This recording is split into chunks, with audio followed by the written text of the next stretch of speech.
கிறிஸ்துவுக்குள் பிரியமான என் அன்பு உறவுகளே, இயேசு கிறிஸ்து நாமத்தில் நான் உங்களை வாழ்த்துகிறேன்.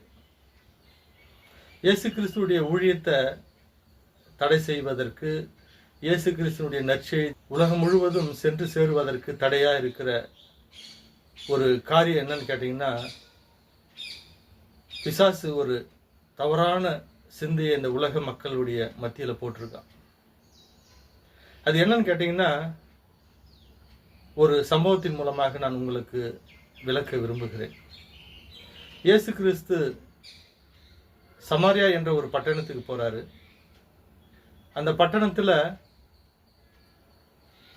ஒரு கிணறு, யாக்கோபால் உண்டாக்கப்பட்ட கிணறு இருக்குது. அந்த கிணறு பக்கத்துல போய் உட்கார்ந்து யாராவது வருவாங்க, தண்ணீர் சாப்பிடலாம் என்று அமர்ந்து கொண்டு இருக்கிறார். அந்த நேரத்துல ஒரு சமாரிய ஸ்திரீ வராங்க.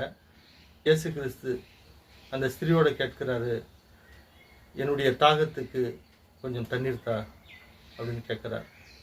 அந்த ஸ்திரீ என்ன சொல்றாங்கன்னா, நீங்க யூதனா இருக்க இந்த சமாரிய ஸ்திரீ கிட்ட தண்ணீர் கேட்கறீங்களே, எப்படி?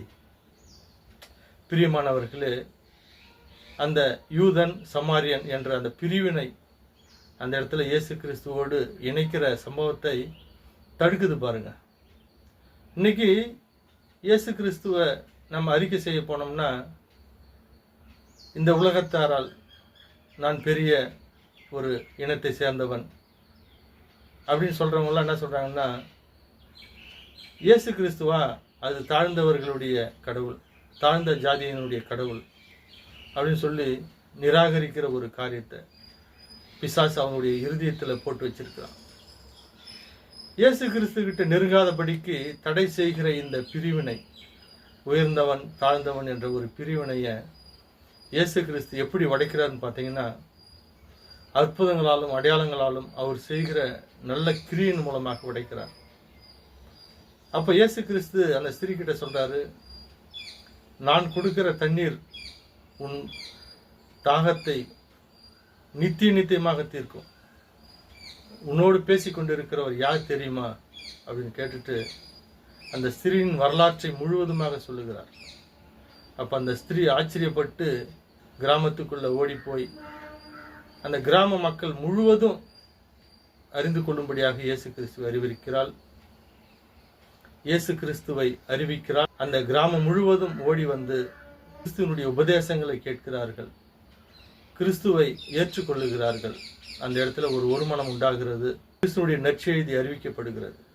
பிரியமானவர்களே, இயேசு கிறிஸ்துவனுடைய உபதேசங்கள் சென்று சேராதபடிக்கு தடை செய்கிற இந்த மாதிரியான காரியங்கள், இயேசு கிறிஸ்துடைய நற்செய்தி இந்த உலகத்தில் சென்று சேராதபடி தடை செய்கிற எந்த ஒரு விஷயமா இருந்தாலும், உயர்வு தாழ்வு, கல்வி கல்லாதவன், பணக்காரன் பணம் இல்லாதவன், எந்த காரியமாக இருந்தாலும் இதை உடை தேறுவதற்கு இயேசு கிறிஸ்துவனுடைய வல்லமை உள்ள அற்புதங்களும் அடையாளங்களும் இதெல்லாம் உடை தெரியக்கூடிய வல்லமை உள்ளவை.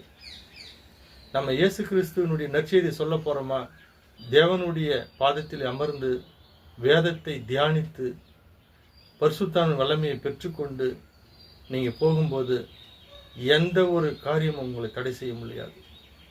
முன்ன சொன்ன மாதிரி எந்த ஒரு ஏற்றத்தாழ்வுகளோ நம்முடைய நற்செய்தி தடை செய்ய முடியாது.